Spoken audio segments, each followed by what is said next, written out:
Radio paradisagazi.com. Paradisagazi, somatsika jiaby. Akory aby zalahy dia nay eto am Radio Paradisagazi, somatsika jiaby.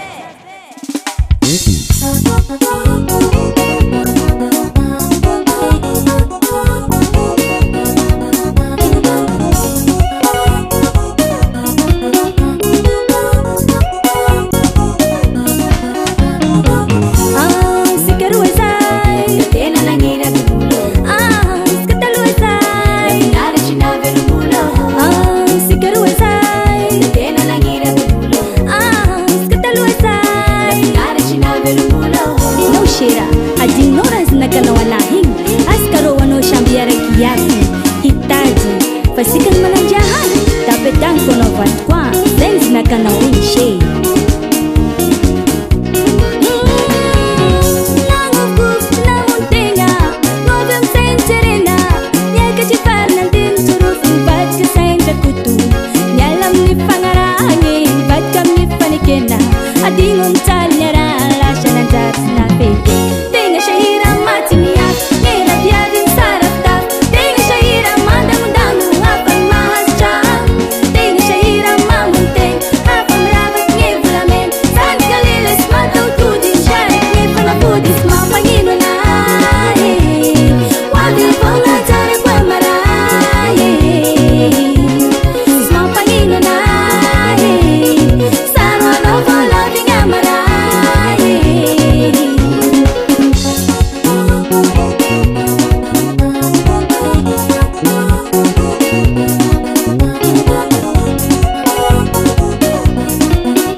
Renda nyadalana askaro shambialana tanaman sao tamzewe kisha vat fazasi vat kamnawa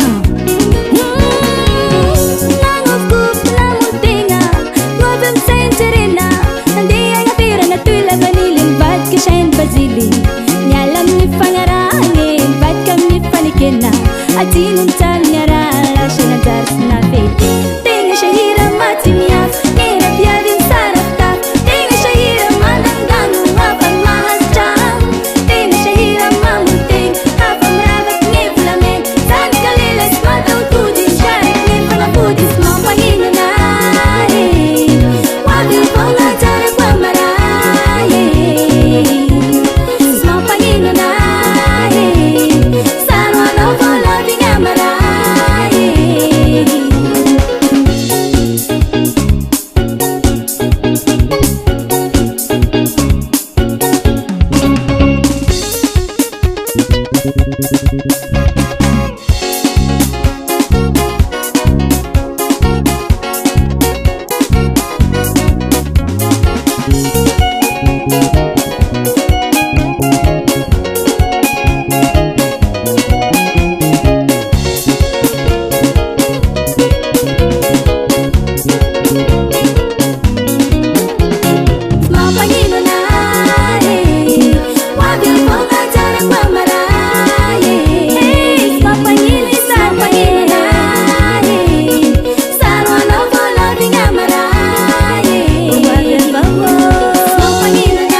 Radio paradisagazi.com. Paradisagazi, somatsika jiaby.